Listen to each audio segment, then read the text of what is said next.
www.congotopnews.com.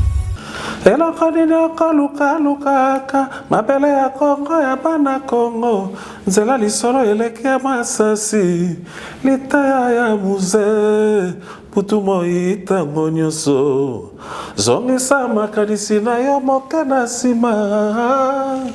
République et pesa qui récompense par rapport à ces chefs-d'œuvre.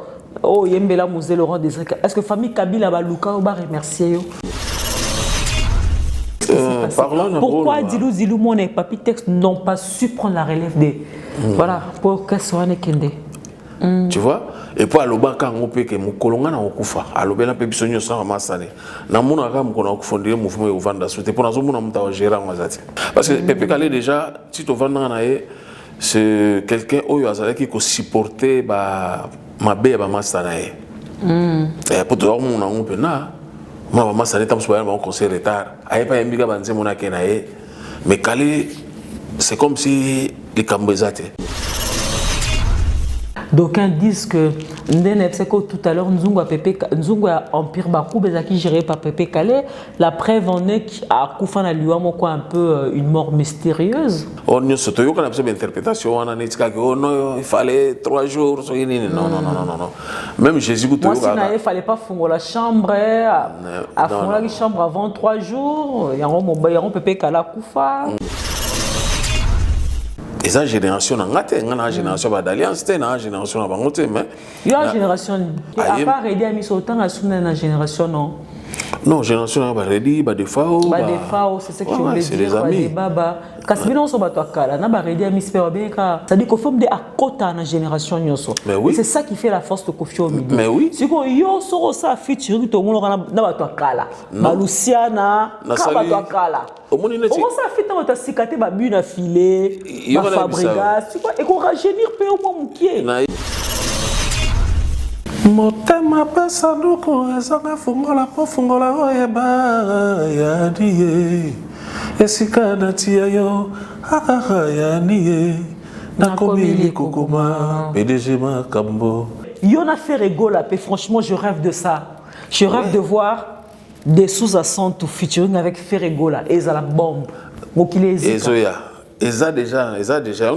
Les lorsqu'ils qui mutumo a sengi abi pesanga 2 ou 3 chanteurs oh il y a génération qui lelo oh linga oh yembana bango et ba elio bango sur le plateau. Autant à musicien sans présence. D'abord neti baloba rapporte de cimetière à artiste. Yo de pofana na poto a osalani. Menga na buka tombona. Ah ouais? Ah mais nga naza le seul. Yo buka cimetière à artiste. Mais nga na buka tombona nga so izaka bon. Parce que je suis le seul musicien au na Paris à Tchakalibaya na ba prix oyo bato ba misa ba uta kisasa bazoya. C'est moi.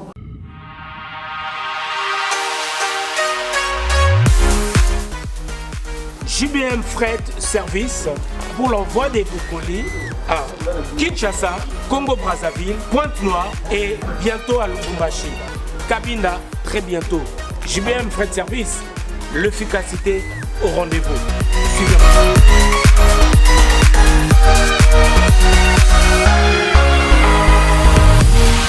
L'efficacité au rendez-vous, agence Yassure, agence Yangouya, agence Yabastar. Balabiso ni colline comme Agitoko, colline comme en assurance. Yagana JBM Fret Service pour na ba colline abino Kinshasa Brazza partout aux agences Yabastar. Donc ne de yeboué, to yé dans ba colline. De bo mo na sima bodo donc qui ne peut comme Kitoko. O ezali agence ya ba miibité. O ezali na assurance ya makasi, même bakiti, même ba frigo, même mituka. Soko po lingi pe ndaku pe kokoma. JBM Fret Service, l'efficacité au rendez-vous. Betonabao, différence, Yéna, il y a du sérieux ici.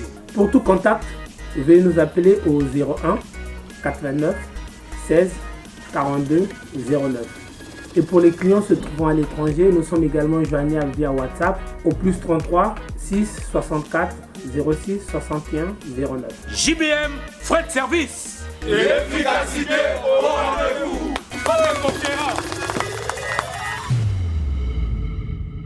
Merci fidèles amis internautes, merci pour cette attention que vous ne cessez de nous renouveler à chaque fois que nous nous présentons chez vous, bien sûr, pour vous proposer cette émission.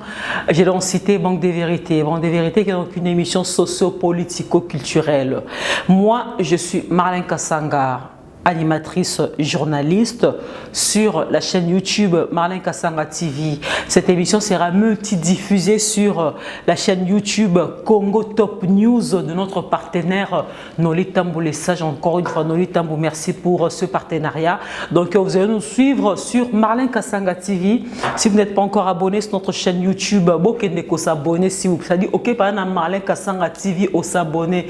Vous avez besoin, si comme à janvier, tout comme on a abonné belé beaucoup de s'abonner à Marlène Kassanga TV bino bato bino déjà abonné à Congo Top News et à Noli Tambou Les Sages beaucoup de s'abonner à Marlène Kassanga TV et sa chaîne Yassika en tout cas et ça a biso plaisir. Alors mesdames et messieurs, Lelo Nazana, j'ai vraiment un réel plaisir de recevoir pour vous encore une fois de plus un artiste musicien. En tout cas qui n'est pas de moindre, bien sûr, lui on l'appelle Desouza Mongongo ya Congo. Desouza Mongongo ya Congo, Mongongo ya Bayembi comme moi je l'aime bien l'appeler, qui est un chanteur multi-voice, c'est-à-dire il sera à bandi na ténor à aucun na deuxième à kenope na base. En tout cas Desouza pour na bino baby, j'espère que vous avez bien mettre aux années la plateau autour sur la nyonso au bozara na posa à travers hier parce que je rappelle que Desouza Santou qui est en train de préparer un grand spectacle pour le réveillon de la Noël. Ça sera donc le 25 décembre, place Bouré Bango dans cette émission parce que c'est vrai que Héritier Watanabe va livrer un grand concert au stade de Martyrs. Ça sera aussi le 25 décembre 2022. Héritier Watanabe, le dernier fils du clan Wenge, Motoya Tembe Gogan, monsieur le chanteur comme il aime bien que je l'appelle. Héritier Watanabe ensemble avec son équipe d'Adimola, Francis Dibaya, le grand marketeur que j'ai jamais connu dans la vie. Francis Dibaya, en tout cas ensemble, ils sont en train de mettre tout en œuvre pour la réussite totale de ce spectacle haute en couleur. Vous aurez le son, vous aurez la lumière, vous aurez les spectacles, vous aurez le chant. C'est-à-dire Héritier Watanabe va chanter comme si c'était le tout dernier jour de sa vie de tenir un micro. C'est-à-dire Héritier Watanabe qui est en train aussi de travailler pour la sécurité de ses fidèles mélomanes qui viendront dans le stade, pour la sécurité de ces fidèles mélomanes qui vont sortir du stade. Parce qu'il y aura la sécurité au sein du stade, il y aura aussi la sécurité à l'extérieur, à la sortie du stade de Martyrs. Donc, chers parents, n'hésitez pas, emmenez vos enfants, venez avec votre famille parce que la sécurité est assurée. Héritier Watanabe qui est en train de mettre tout en œuvre pour que cette sécurité soit vraiment assurée parce qu'il n'y aura pas de blessés, il n'y aura pas de morts, il n'y aura pas de vol, il n'y aura pas de casse. Faites-moi confiance, Marlène Kassanga. C'est dans le lobby du Kambou et Zarabongo. Alors, mesdames et messieurs, sans plus tarder, je vais pouvoir faire entrer mon invité qui est là, Desouza Santou.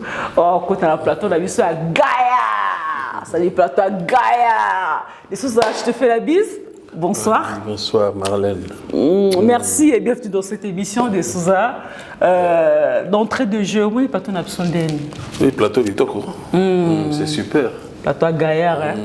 Ça dit trop bête, tapé bachita. Danger. Trop ça fait play back à Rana. Direct. Toyem du penda. Mzee. Naibisio. Mon clip on a rôle joué journalisme mais la clip et ça là qui. Oh, tu as clip on Danger. Ah ben oui. Là mon grave. Ouais. Ça c'est très bien. En tout cas, un grand merci à mon réalisateur. Aristote le silencieux, l'homme qui manipule 35 caméras à la fois. Un grand merci aussi à mon réalisateur qui est à côté, qui est au niveau de l'Hollande, Francesco Maconda, c'est-à-dire 1000 esprits. Il a 1000 esprits. Desouza, on va prendre place. Merci. Qui te plaise de t'asseoir, voilà. Non, tu me raté comme dans cette émission, ça sera pas gentil. Desouza, bonne santé d'abord, ça va? Ouais, ça va, comme tu vois, vraiment. En forme. Ma maison qui est bien. Vraiment. On se bat toujours.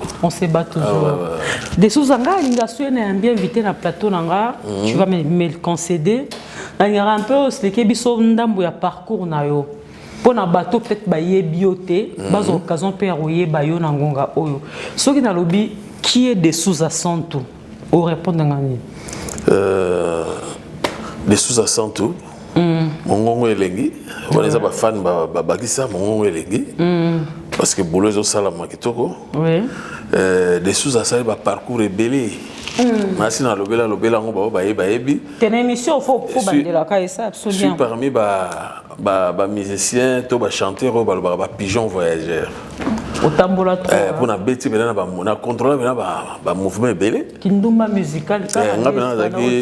Ndumba ya ndumba na musique quoi donc.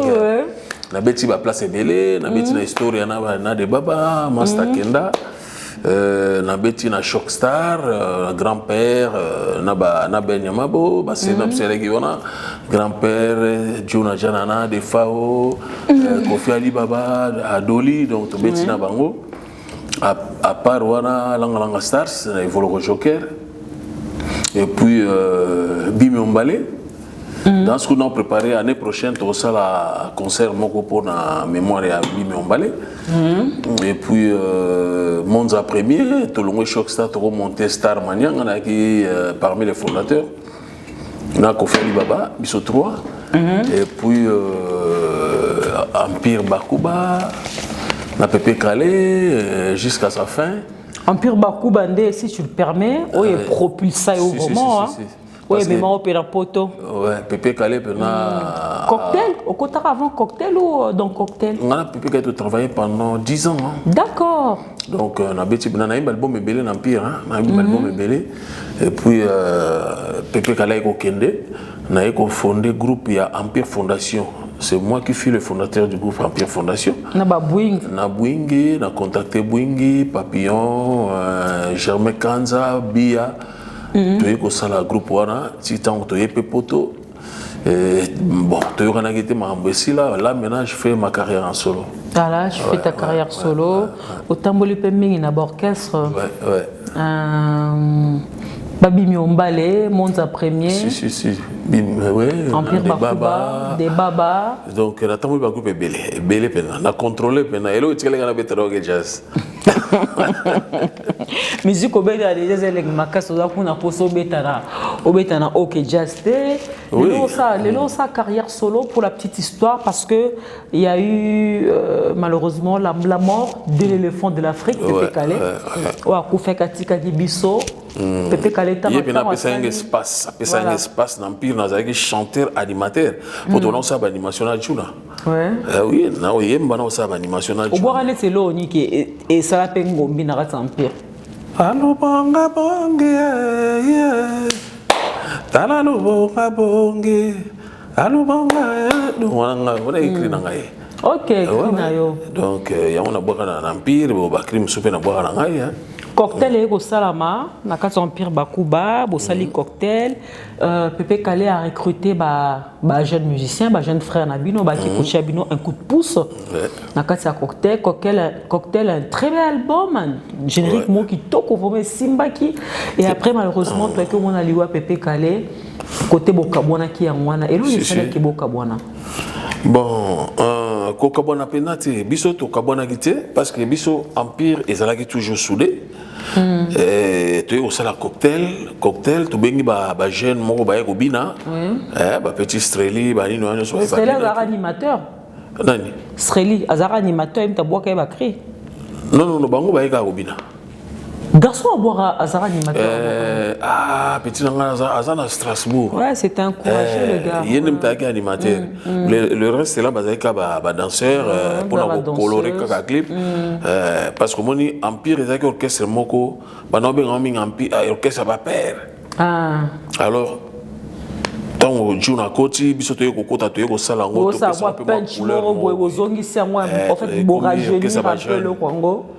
Comme orchestre ba jeune et puis tu as qui une stratégie qui est ba petit ba so ba binapo ba toujours colorer pour rajeunir voilà après mon cocktail né comme dans le lobby cocktail c'est un mélange voilà cocktail c'est comment du cocktail quoi ça mélange donc album un mélange et puis après album on a calé tanga ko kufa et ça là que bato ba gérer mouvement ba là soutien ba massa na ba kokalité papi texte na dit lu poza que ça va en 3 alors ça qu'il fallait que mouvement panzana alors on a tidinga na moni ali to mo kenango yango ti ba makamso mo salama o pepe kaleta ngazaki za salama te donc il fallait que mouvement panzana on a pesa boule to bena na biso to ça mouvement bo ça mouvement nini Empire Fondation wa o ça qu'on a babosé ba cofondateur banani ezaki ngai ouais Bwingi Germain Kanza soliste papillon na Bia chante wana Kinshasa ouais Bia ça sonne ça ça ouais te Empire Fondation ça mène à Kinshasa si ça mène à ça et même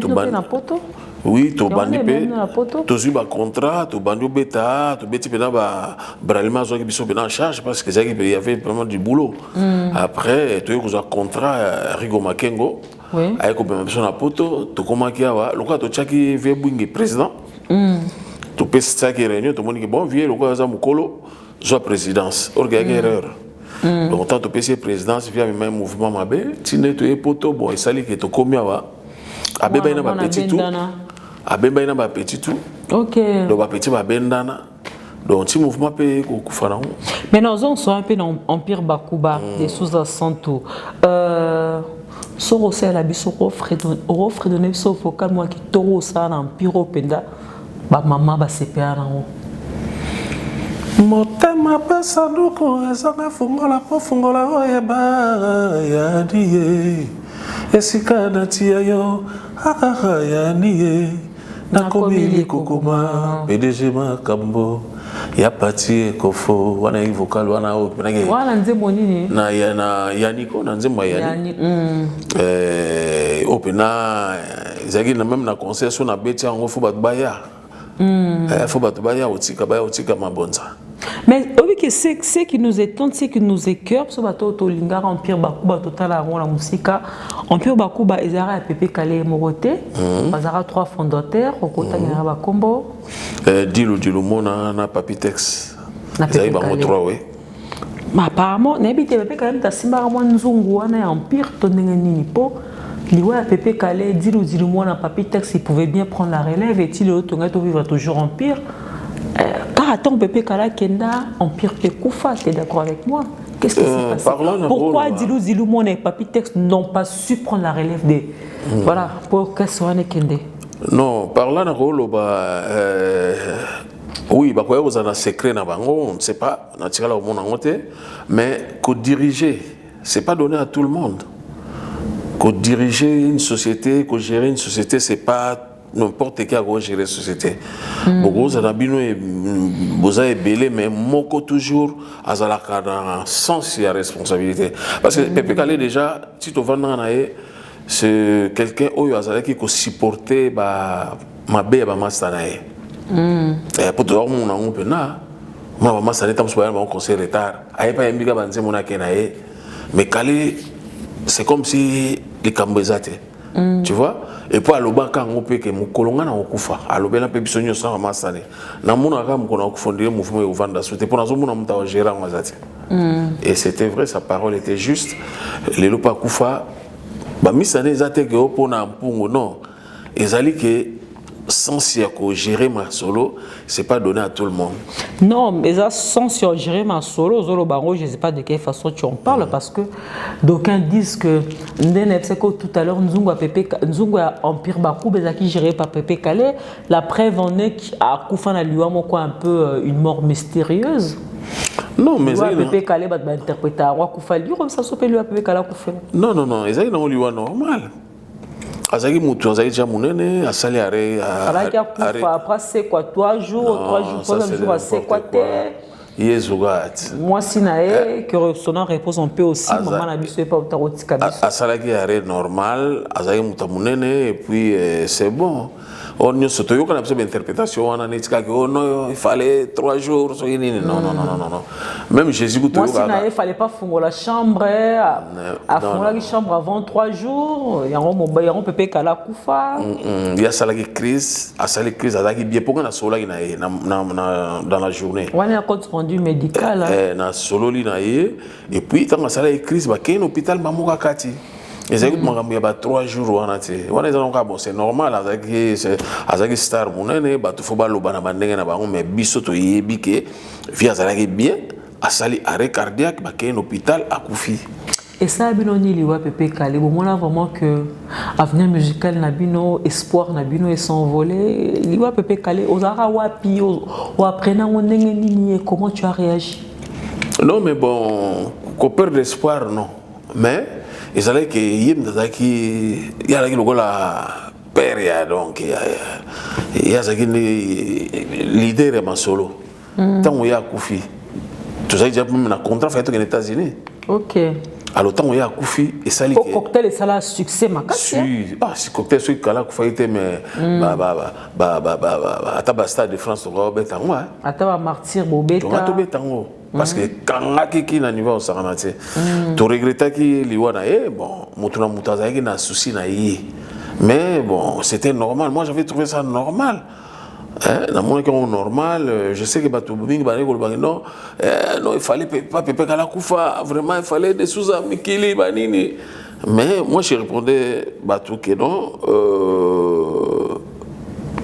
vie ezaka Pepe Kala vie ezo continuer. Dès na loba ngana oya poto tant qu'artiste et musicien, na ya poto tant qu'artiste et musicien, na sala démarche à passeport, na sala démarche à visa, tout ba ça elanga na matin avion na kita à Roissy. Tu vois, donc c'était normal, il y a qu'on regrettait Pepe Kale.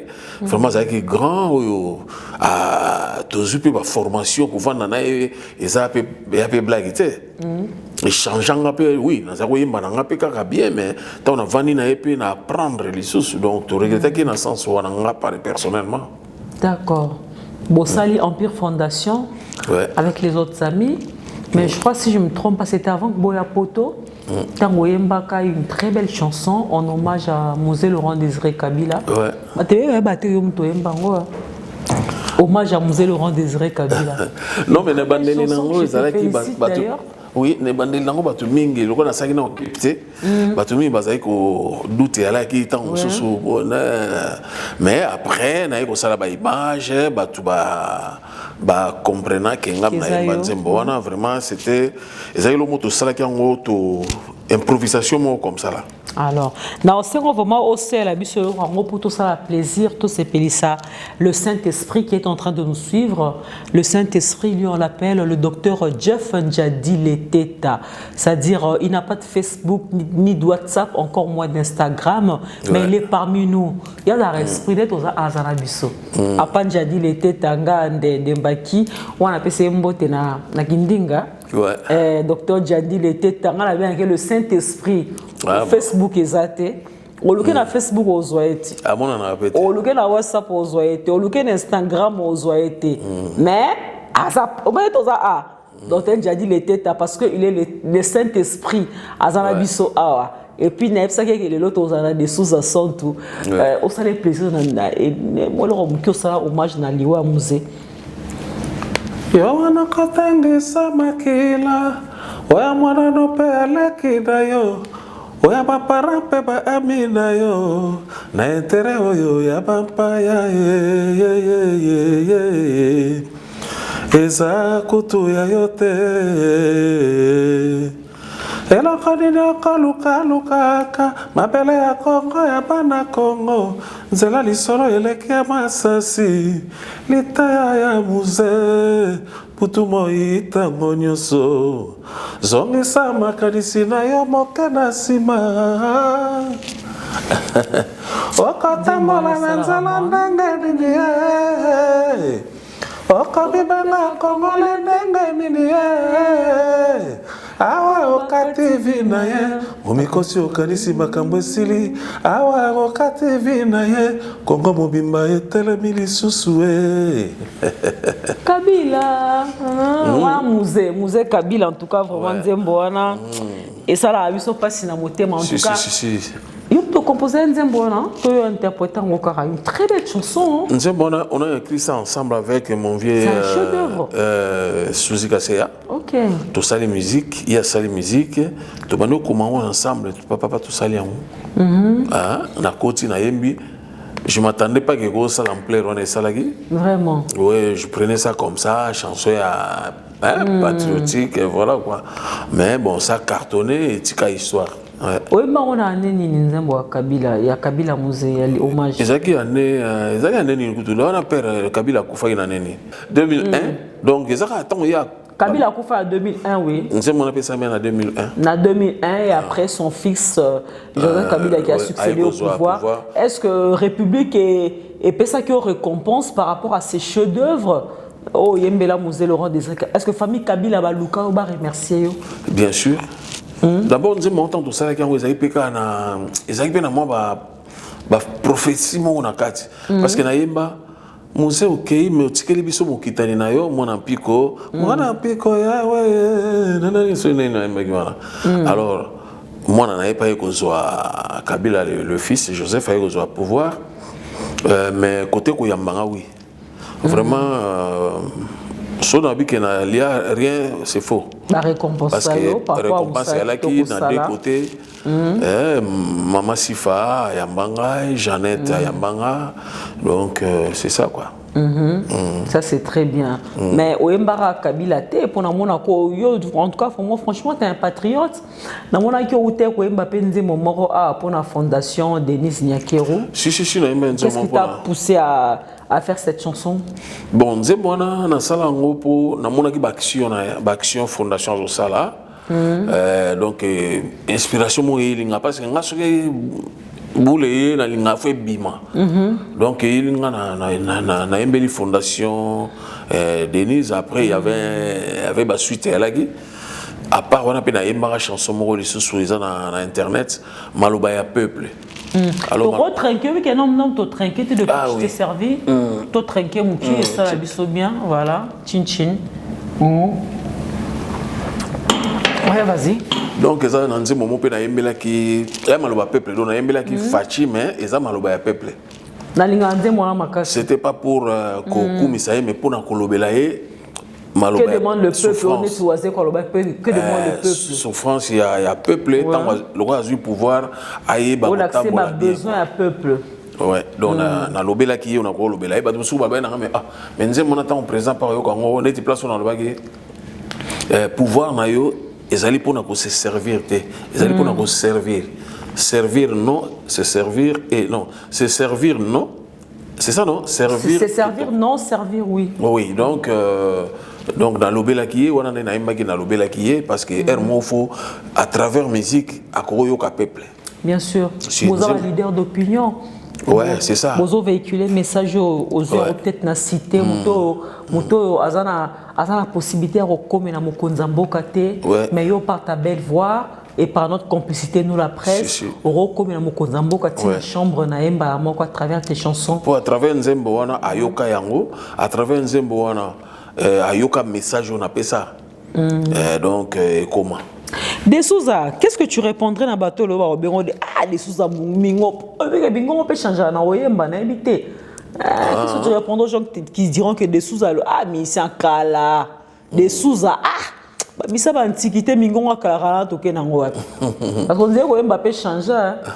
Ko me ko ba na moi bêtise na kati chéri koti sanga balola nga binisa nga tobola nga sukisanga. Na yo siko tika na ba bilora ba pepe kala ba cocktail wana. Les gens pas si pour génération bayoka yo. Bayoka ka bayebi. Ponga na kenda na même à Paris tant na sali ba remix wana na salaki. Eza pour na ko revaloriser ba vieux.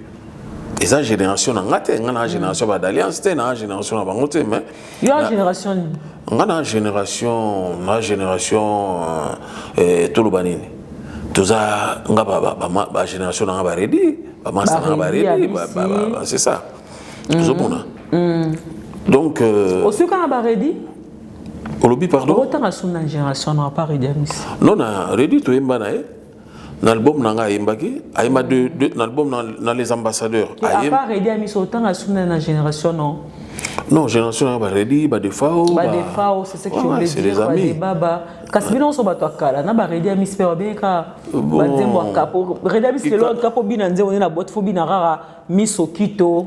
Fo bina rara profiter pe Chaudrigo. Redi ami c'est que je salue et que j'aime beaucoup, je l'adore et il très bien. Babilo on est moi tout ça là dernièrement na CP la moi bien. Asali pe featuring na héritier Watanabe. Oui, Asali pe featuring na héritier Watanabe. Asali boulot les a très bien. Musique ils en a génération les a biso ba congolais to mona mara. Ya lobara au tempora au mores. Babi lelo tozana kilelo. On biso to banda pe musala on na télévision. Mais le monde monde il y a internet. Quand même que peut-être batambola ce tambola na tout droité. Mais biso pe la télévision na biso. Kofi est intemporel. Alors. Kofi Omide il est Kofi Omide a aussi un clip tam tokwa innocent Baloumé. Ça dit Kofi Omide a kota na génération nyoso. Mais oui. C'est ça qui fait la force de Kofi Omide. Mais oui. Si ko yo soro ça featuring to mono na bato akala. Baluciana, ka bato akala. Non, on a ezali au monde comment ça fait tant ta cicaté ba bune filé ba Fabregas tu vois et qu'on rajeunir pe au moins mukie na yebi le kamolobi kana ba to kala ba Luciana ba je sais pas ba Redia Misi ka ba to kala de Souza yango tika pe mutakala Luciana c'est un ami o to yebani lelote to yebani banda ki sasa Luciana c'est un ami to yebani banda ki sasa alors album on a yembina Luciana d'abord album na ngate. Ok. Eza mutu asengi ba voana ekutana. Sipi umande basalam, sipi umande mtas e ba nzembo ya sipi ba donc biso to yembi kaka. Eza nzembo ya ngate, nzembo pe Luciana te, nzembo ya sipi bi ba voana. Excusez-moi, ça fait featuring na Fali Poupa. Mais pourquoi pas? Maître Vincent Gomez na Brazzaville a soutenu comme Kassi. Maître Vincent Gomez qui est aussi un grand mécène et pas hyper à Fali Poupa. Mais nous avons préparé featuring au salipé le mona Fali. Nous avons préparé pourquoi on pose non, fit na bato kala te ça na yembi na Blaise Boula pas à mutakala kala te. Ah Blaise Boula mutalelo. Non mais c'est ingénieur célèbre. Blaise Boula zaleki na ngai. Tu vois? Na yembi pe na yembi bientôt. Kilelote ba kilelo pendezali au moins tinga pe na zap kilelote nga pe na mutakala ti. Mais ça viendra. Mais les siko na osa l'émission na batu ya kilelo na ba chroniqueur ya kilelo. Ils ont ça pe na kilelo. Na kati yote webi ke na zana na sali featuring mo na mwana nga. Aza kilelote. OK. Fabrice na sali na yeto sisi déjà boulot. Fabrice sans tout. Fabrice de Souza to sai na yembi na ye a kilelo petit. Donc basi la ba omonango après netoye ba toko sa ba boulot mususu toko sa pe ba boulot ko ya déjà ba projet zali netena na projet moko na kolobango lelo te pona nous to conclure te bo pona na oyemba pena na ba oyo bozo cha misapi na ba oba obeta na ba stade wana lelo na projet mo ezali lolo mutima aza na négociation. Donc soit pesinga parce que non mutima prêtre que je sais. Ouais donc yem dazo ça la négociation wana pour na yemba pe na sa featuring na un jeune moko ya lelo donc kilelo ezana moko kaka déjà jeune wana. Ah pardon? Na yebi déjà jeune wana. Donc basi la on va remonango. D'accord. En tout cas to linga vraiment o excellent na musa de Souza est un bon chanteur mais aussi qu'il a focalisé na qui des sous à bas des sous à terre qui les le qui les lo Kofi Omide que tu viens citer tout à l'heure Kofi Omide tara a aussi clip comme toi innocent Baloumé même personne n'a bien attaque aza koko ya Kofi aza même pas moi na ya Kofi non mais on dit moi na Kofi ali bosso peut-être robot taper innocent okoyo ka featuring na osala intemporel na osa featuring na ba mutu nyonso po a garder tu vois a garder combo na Kofi Omide. Et là, nous sommes en attente. Donc, ça te pourquoi il y a ça linga pe fona sala. Non. Ngai na zo préparer yanga. Batubayo kana biloko na sali déjà. Ça sera surtout une occasion pour que bana o ba pelelo baye bayo. Donc baza calme. Exemple. On doit mana revara futi on a bu na filet. Promets à te. Et ça on a bu na filet. Si ko bana o ya kilelo à travers bu na filet. Qui est ce grand chanteur des sous-assantes. Luciana qui est un grand chanteur incontestable de sa génération. Je salue Luciana de Mingongo, c'est mon idole. Mais tant que na fit kana ba Luciana na ba taba genre na ba Misia Morema na Zaiko bossa au salé pe featuring na bossa ni kombo na e peut-être ba na biso o botami lelo eza pasi po ba yeba yo. Alors faut toucher pe monde wana ya bana ki lelo ba bu na filet ezoya toujours préparé nazo kende kina wati elo na kende kina yebi ngote donc nazo kende kina nazo vol bientôt là nazo kende kina OK masolo donc na lingi tant on soki to bandi pe na bulo nde na ko lobela ngo lokwa na to bandi bulo ngo te na lobela te parce que yote muto yote ka yo muto lobela ngame bato ebele ba lobela ngake non faut ça na fêter nani po ba yebi que voix na ngaso na betia on a petit mogo et ça la bien sûr héritier c'est mon petit bien sûr oui ma peine héritier héritier c'est mon petit ouais donc ma solo ezali héritier emena ready muta génération oui héritier c'est d'ailleurs tu peux chanter Yona fait rigolo franchement je rêve de ça. Je rêve de voir des sous-accents tout featuring avec Ferregola et ça la bombe. Eza déjà on son abi lolo muti mazali yem tazo a produire nga yenze moment na sali danya expression mo yelenga nze moment na sali titre nango kimbiolong to sala ngona lolo mta produire nango OK to sito bandi ba clip nango ba yoka yango et puis na 2023 ba yoka featuring na deux jeunes moko pour neti petit dans des pliques pomba vraiment na séparé trop azo bunda depuis qu'à même ba musicien en Turquie en si na landakaye non na solo la na été mais na talakaye na séparé un jour na mana petit on a po ayebi boulot na et puis c'est encouragé moi j'aime décourager non Oyo c'est pas le long mutima bino bon des sous à dis-moi tu veux chanter qui je t'amène le musicien sur le plateau. Dis-moi, on peut ça combat même 2 ou 3 musiciens. Bon, on a le mutima normal, tout ça déjà na tout fixé déjà mutomoko. Na musicien na e. Donc na lingi na nga kolobati. Mais la campe mais. Na lingi kolobati. Non. C'est un bon chanteur sur. Non, lui aussi c'est un bon. C'est un petit que j'apprécie, na encouragerais trop même na banini mais projet moko ezali et aux surprise na lingi les solos ici la bon on a loba. Parce qu'on a lobby les lobons et salamité au ça. On a posé une question. On a monsieur Tikalara. On attend que les paroles s'envolent, les écrits restent. Mais là, les paroles ne s'envolent plus, ça reste par rapport aux émissions et tout continue à YouTube. Les lorsqu'ils qui m'ont à Sengi, il y a 2 ou 3 chanteurs, il y a génération qui les lo, il y a un bango, et il y a bango sur le plateau. Autant à musicien, sans présence. D'abord, Fali par exemple. Fali c'est mon petit, on a habillé avant Quartier Latin.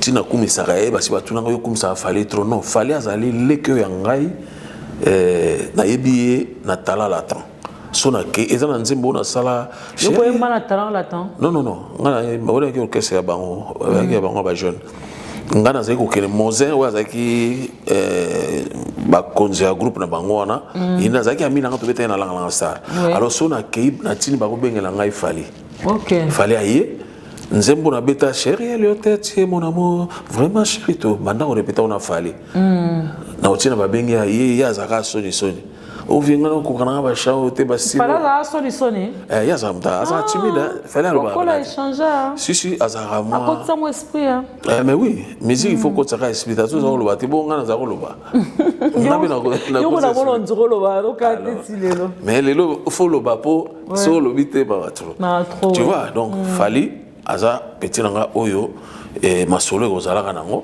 mukolongo ekoka à part Fali faire aussi c'est un grand chanteur c'est un bon chanteur que j'apprécie beaucoup comme aussi Héritier Watanabe donc bah c'est belé ou bah ça boulot bien même bah déplique dans tout temps à combo naé déjà ngana na fils nanga Fabrice to sali bientôt Obima puis c'est ça quoi et ouais ça viendra mais c'est rare tout le monde a parents Andy maman on a sa musique parce que on a toujours musique et ça passe musique et ça facilité bien sûr mais toi tu as laissé facilement tu as accepté facilement que ton fils puisse faire de la musique sans musique et ça passe réussite pas facile dans la vie il faut toujours kaka Donc le col a petit aïbi boulon pour azad jana sur petit internet yo ki nzembo na e Jojo o izan internet c'est un grand chanteur.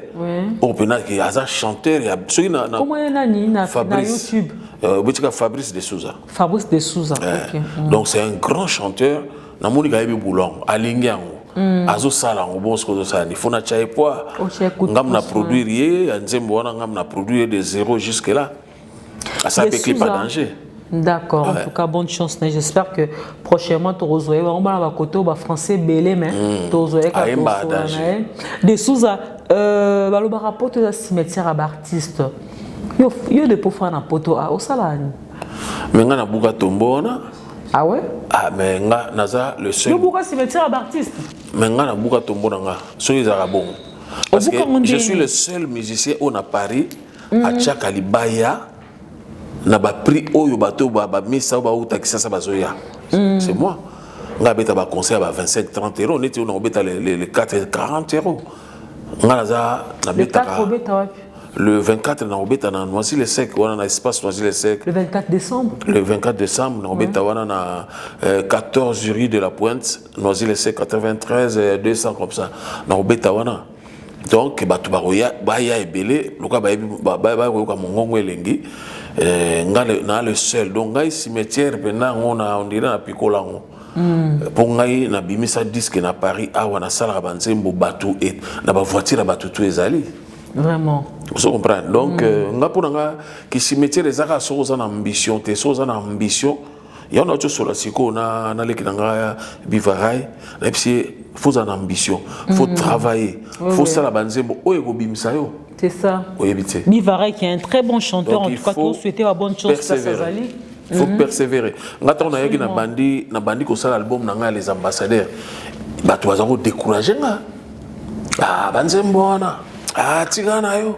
Na kena même pas Messi Henri na ko yo ki ça est maquette. Ah bi non de sous laisse tomber ça va pas marcher.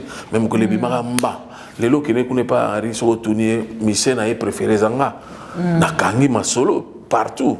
Abakana potote tina bakini partout ba vie ba mokolo wa pombo ba benga ba André Kimbuta ba benga c'est ça ba vieux prom nyanga na son ezali ba remix yo c'est ça ba vieux mais oui ba vie pe toko bossa na bango te ba pour baso vivre il faut bango ne bango pe ba misa eloko te. OK est-ce que jadi leketa na zo boka aza kilelo te Saint-Esprit docteur jadi lede c'est le vieux là qui kilelo te oya Saint-Esprit au moins Saint-Esprit ça intemporel donc docteur jadi lede ça intemporel moto ba pesa eloko toko bossa na te ils sont en vie et le bas il faut respecter les gars qui ont vécu les gars qui ont vécu plaisir. Mais nanzembo nanga ya maître na biso à Brazzaville. Mais oui, lelo soki lelo ngana Vincent Gomez. To comment vendre boyetoli ensemble les ali pona babiloko wana. OK. Son excellence Jean-Claude Gakoso, le ministre des Affaires étrangères à Brazzaville. OK. To comment lelo koliane sika moko po na ba remix wana il faut génération to bossa na teke lelo poka ki lelo non.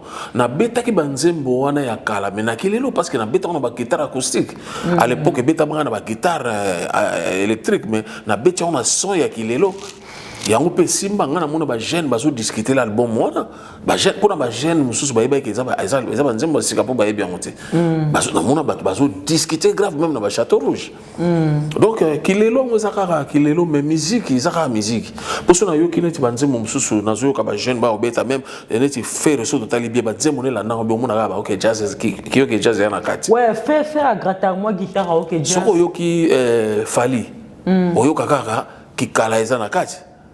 Vous comprenez? Donc, que kala yango ne sala kilelo. Et comme il y a des gens qui changent ka son et puis là l'esprit ya batu. Kilelo nde tokolo ba kutu kilelo pour lelo ba jeune lelo ba komi ko ki marumba ba komi ko beta ba musique ba faya. Wana nde kilelo mais normalement rumba tokoki ko négliger rumba na bisoté pour rumba ezali c'est universal. Toko tika rumba te biso toko mangobeta ba couper décalé mais non. Ils correspondent nanga te ba couper décalé.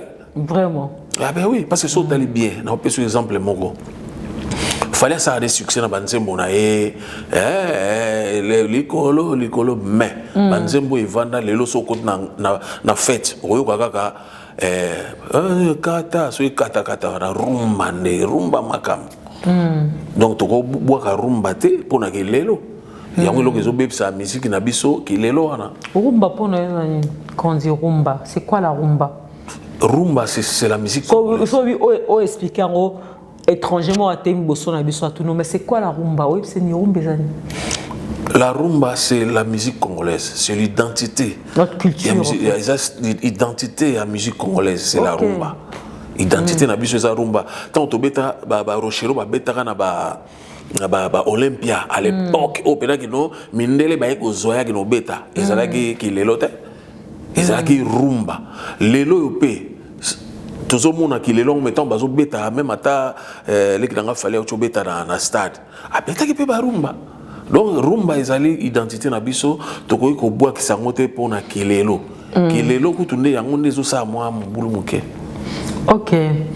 Mais les locaux no lo baki autant tout à l'heure moninga génération na yo Redi Amisi mais apparemment génération na bino wana vraiment apparemment bozo undate pour ndule ba vieux Luciana c'est vrai que la génération na zama muko na yo Nandoule Pena H, mais c'est un grand chanteur. Non, on est des, on on est des amis, hein, nous sommes des amis. Hein. Ah, Bafanda na Luciana na obina ote to bandi ko yemba na depuis ça. Tout ça album mon na ça. C'est un ami. Donc to bandi na ça mais ça l'a raté tant on a yé awa tout ça là album na mon na sala kata on a 2003-2004, tu y es dans Luciana, tu as la capella mon Luciana. Alors projet c'est là qui est ça. Alors tant au mande aïe ko zoa idée na yona to yemba amonique ba vona biso ko simba yango to sali lelo ekodi ba toazo ke kodi bazo sepela bazo ka benanga no ba voix ba bazo yemba chanteur bazo yemba. De sous Santo, tu es un très bon interprète. Namituna banzembo embarasuki mutunda pesa rayo. Nani apesa ro banzembo wana to roeba. Onganga te to koma banzembo kitoro ano emba. Oui, normalement ngana na so ba ekodi wana. No ekodi sko eza nzembo umande mtakomaki yango sipi umande. Mais ba maman bonheur banzembo mso na sala wana. Nzembo ba maman balingami ya maman bonheur. Vraiment ils ont besoin ngamoko ngamona comment wana bana beta kilelo kichachwa yango na te na mwa kichachwa na katia donc to beta wana mwa kilelo et puis ba to beta mingi ba to ba beta na ba guitare wana c'est des ba jeunes ya lelo ba junior kadi ba beta na kati petit na mo boye pas za kongola brazil ta beta solo et puis bon kilelo yango na te aux albums pour l'instant aux obimisa et ça na studio tu as déjà un album sur le marché pardon.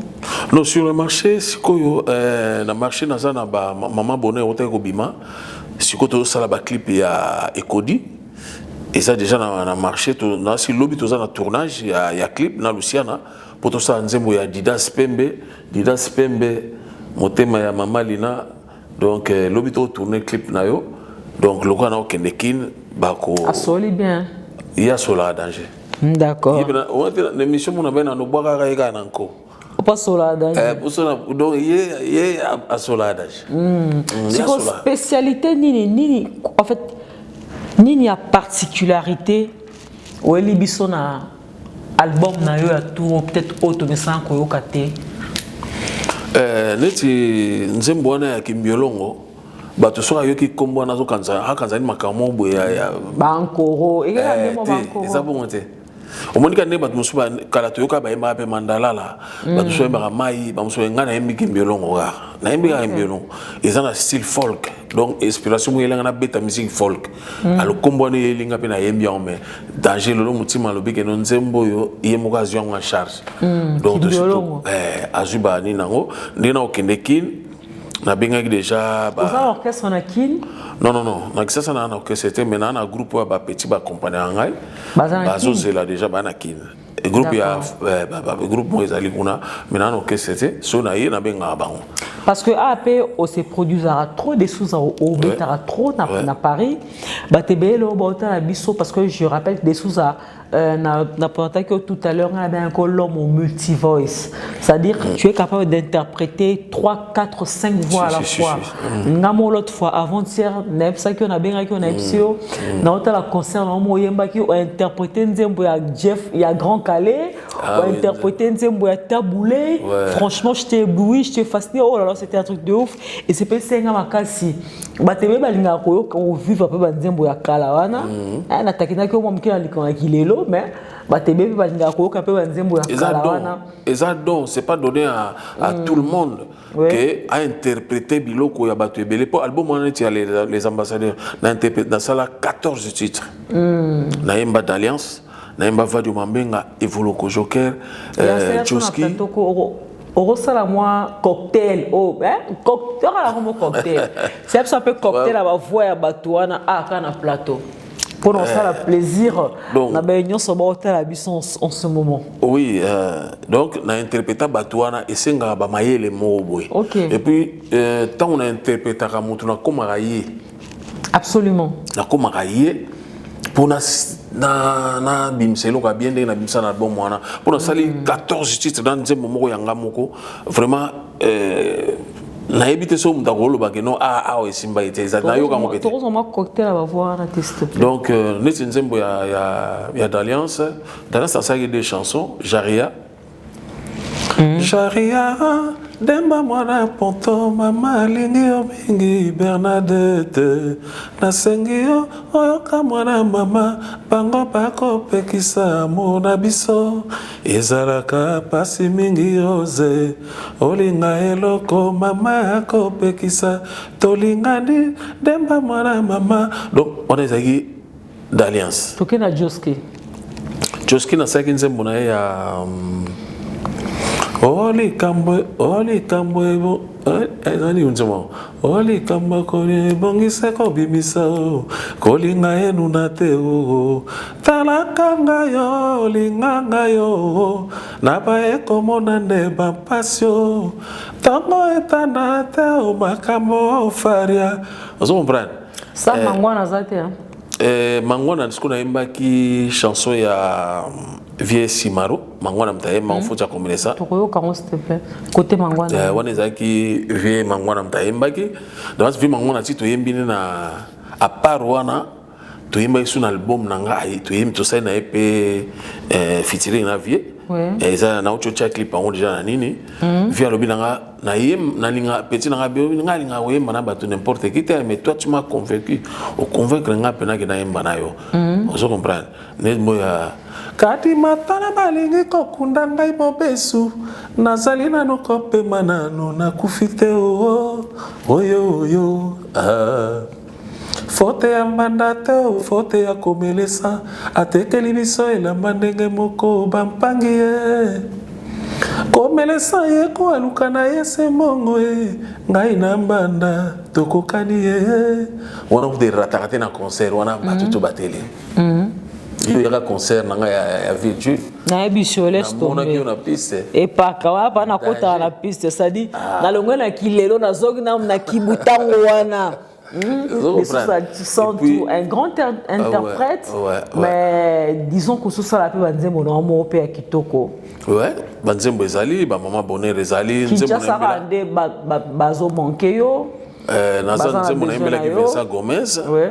D'avance nous sommes tous tu aimes Vincent Gomez na internet donc bazo sepela na boulot na osala yango pe musala ezo kende bien ça va à quand ton arrivé à Kinshasa qui ne peut pas avoir besoin na yo banzembo kitoko yemba ba conseil kitoko betela biso akando lobi le gars qui ont vécu le vieux qui ont vécu baza la peine à Kinshasa kunati baza peine a besoin moi dimanche moro aussi ba robina papa zu mama bakobi na musique à des sous-ensembles normalement ba Grand Calais ba Taboulé ba Franco ba sabon parce que yo za tout terrain 4x4 ngala tout terrain parce que cette traction ana au côté tout terrain tout cela na Adidas Pembe donc ndepena okende bonazo kende tout ça toujours na solo na ye donc na kozonga donc na bon ça peut terrain na kozonga pour na que ça juste pour 2 semaines donc la question na zongi OK King Kong nazo qui na fin du mois ouais. D'accord. Donc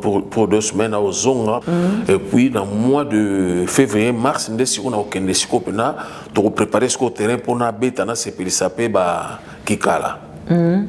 Bakikala, bakilelo te. Yo li bakilelo, to za problème bakilelo ou comment? Non, bakilelo pe gozalati. Pour Fabrice Rosala. OK. Donc bakilelo to sansana kikala. Mais na lina sepesana no bateau ba pesara. D'accord. Donc, il y a concerté, peut-être la signature des contrats, la prise de contact et tout et tout.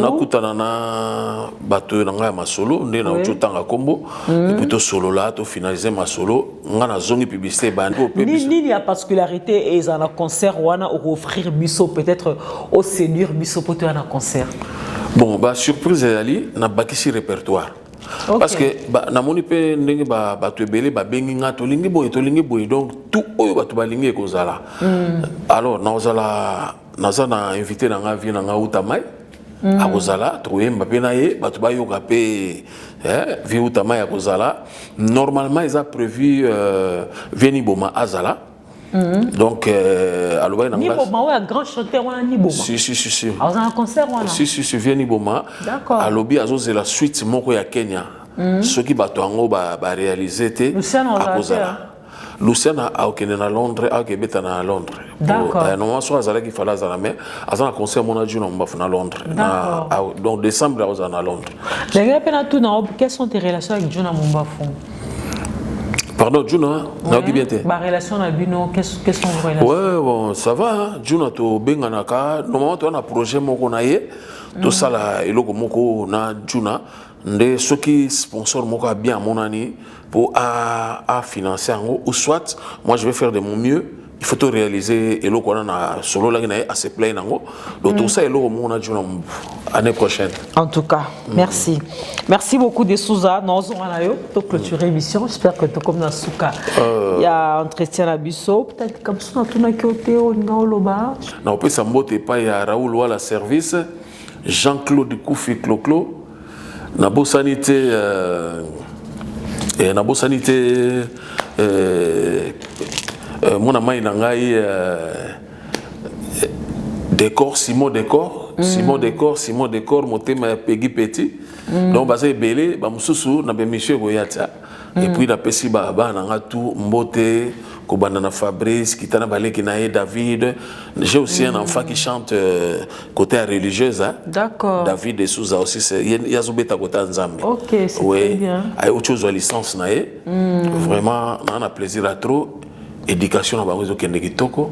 Alors, on a bois qui bangote l'esprit à bien. Mbalasima. Alors moi j'aimerais juste dire à ceux qui sont en train de nous suivre depuis Kinshasa, eh bien prenez rendez-vous pour ce 25 décembre 2022 au Stade de Martyrs avec celui qu'on appelle Monsieur le Chanteur. Venez écouter de la musique intelligente, de la musique irréprochable avec Héritier Watanabe sans lumière. En tout cas le son et la lumière, c'est que j'allais dire, le son et la lumière en tout cas seront au rendez-vous, mesdames et messieurs, n'hésitez pas. Venez voir le dernier fils du clan Wenge, venez vibrer au rythme de celui qu'on appelle tour de contrôle Goga Tembe Moto Tembe Totsorino, monsieur le chanteur FAO, c'est-à-dire Héritier Watanabe qui va remplir ce stade de Martyrs sans polémique, en tout cas voilà, et un grand merci à toute l'équipe qui est en train de travailler au four et au moulin, notamment je vois le directeur chargé de marketing Francis Dibaya, je vois mon ami Dadi Mola et les autres qui sont en train de travailler au four et au moulin pour la réussite totale de ce grand spectacle, de cet événement qui va nous conduire déjà au réveillon de Noël. Un grand merci encore à la diaspora, à la communauté congolaise qui se trouve ici en France, c'est-à-dire Bana France basé belé bazo benganga ba trésor Mwanza basé belé bazo benganga voilà bazo benganga pour dire que Mané Kassanga le 25 dans un stade de Martyrs. Et je vous annonce également une très grande délégation de chroniqueurs, journalistes qui résident ici en France, en Belgique également, pourquoi pas, qui vont faire leur descente à Kinshasa, bien sûr, pour encourager et pour déjà vous faire vivre cet événement en direct. Ndenge Borosepé, des choses à nous politiser Watanabe. Oui, moni biso to ba tamité ma ofungama. Oui. To soutenir qui Bawenge, to soutenir Fari, et pourquoi pas héritier. Si quoi ça tout héritier, tout bien ngaka baya ebele quoi ko soutenir héritier Watanabe, c'est un bon aza jeune azo pena ko froger nzela nae, azo bunda a mérité nae bon, a mérité hein.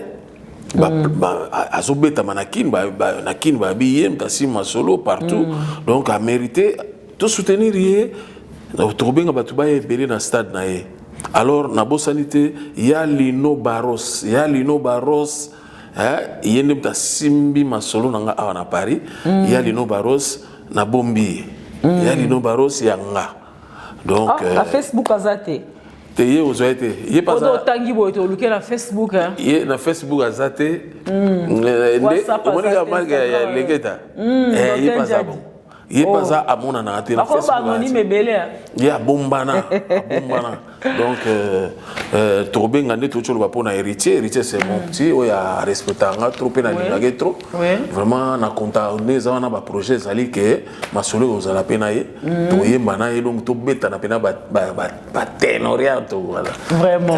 Alors un grand merci également à celui qu'on appelle le Saint-Esprit, le docteur Jeff Njadi Leteta. Il n'a pas de Facebook, il n'a pas de WhatsApp ni d'Instagram, mais il est parmi nous. C'est ça l'émission, le Saint-Esprit, Dr Njadi Leteta, Azana Bisso. En tout cas, un grand merci au Dr Njadi Leteta.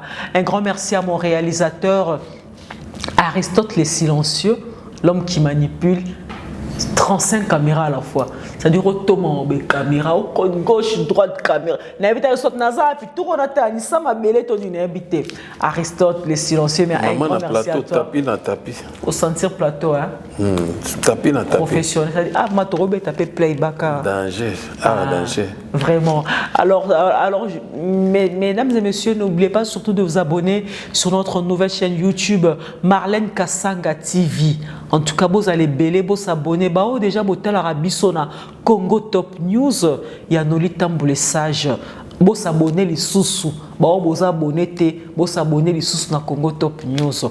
Vous pouvez déjà vous abonner dans Congo Top News. Vous abonnez les sous-sous sur notre nouvelle chaîne Marlène Kassanga TV. Un grand merci à toi Lilou TV. Un grand merci à toi Zidane Fikoula Congo 10. Un grand merci en tout cas à tous nos partenaires. Un grand merci à mon réalisateur qui nous suit depuis la Hollande, Francesco Maconda. Voilà, je suis là, Francesco Maconda. En tout cas, un grand merci à toi. Un grand merci encore à celui qu'on appelle Dani Dende Real de Madrid. Oui, Villa Dani Dende dans ma campagne. C'est-à-dire un grand villa qui regorge beaucoup d'appartements, qui reçoit tous les visiteurs qui viennent de l'Europe, de l'Angola, de partout en tout cas. Ceux qui ont besoin de place aux fans de la sécurité. Sécurité assurée. Il y a des véhicules. Et ça peut être pour notre Sabino, en tout cas Villa Dani Dende. Si vous êtes sur Facebook, Villa Dani Dende, ozoa ba contact nyonso pour na séjour na bino na Kinshasa. Et ça juste na entrée ma campagne, c'est un grand villa avec beaucoup d'appartements, piscine ezawana, ba salle de fête ezawana, ba restaurant ezawana, ba nganda table. En tout cas, il y a tout pour vous plaire, pour que vous puissiez passer un agréable séjour à Kinshasa.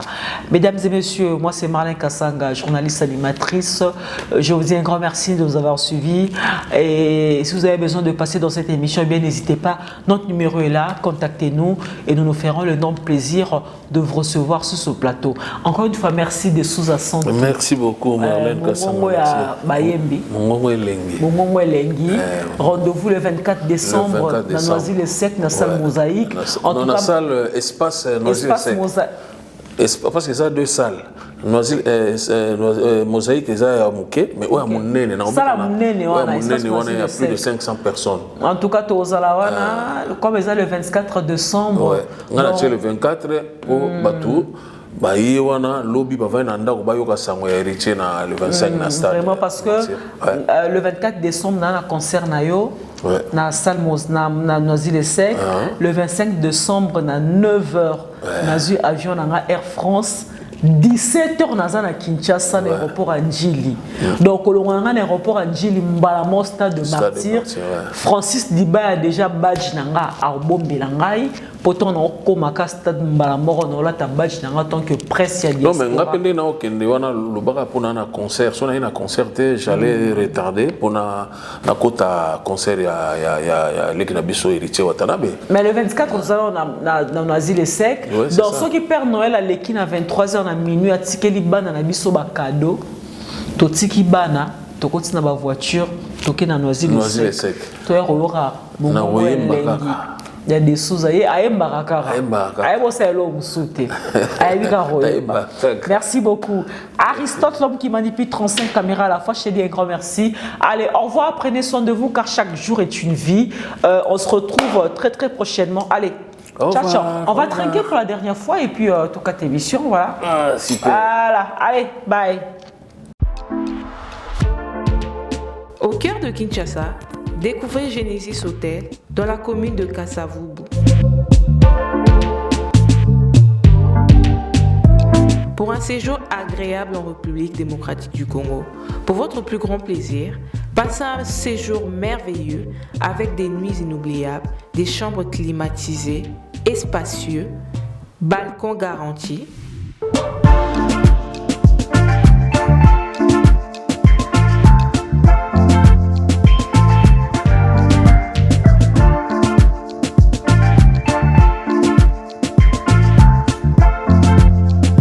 Une salle de fête pour vos événements divers, un personnel qualifié à votre service, un cadre chaleureux, propre, votre sécurité est garantie. Passez de bons moments dans Genesis Hotel. Genesis Hotel, salon Congo pour tout type d'événements, conférences, réunions, anniversaires, mariages et autres.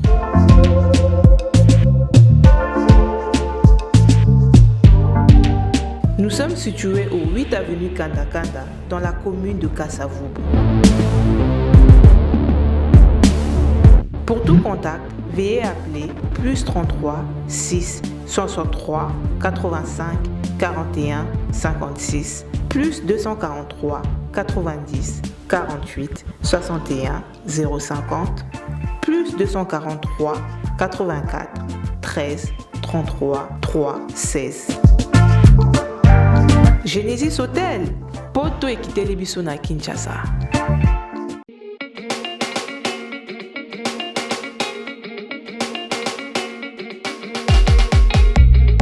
Pour la couverture de vos événements, mariage, anniversaire, baby shower, soirée, enterrement de vie de jeune fille, concert, deuil, reportage, vidéo et photos. Contactez Nolita Bou Event.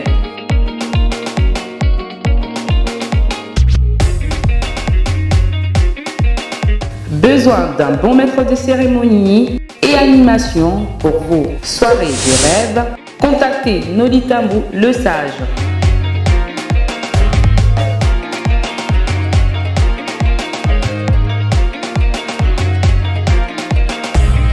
Pour plus d'infos, veuillez appeler au 0033 6 60 58 89 56. Nolita Bou Event, c'est la qualité et la rapidité. www.congotopnews.com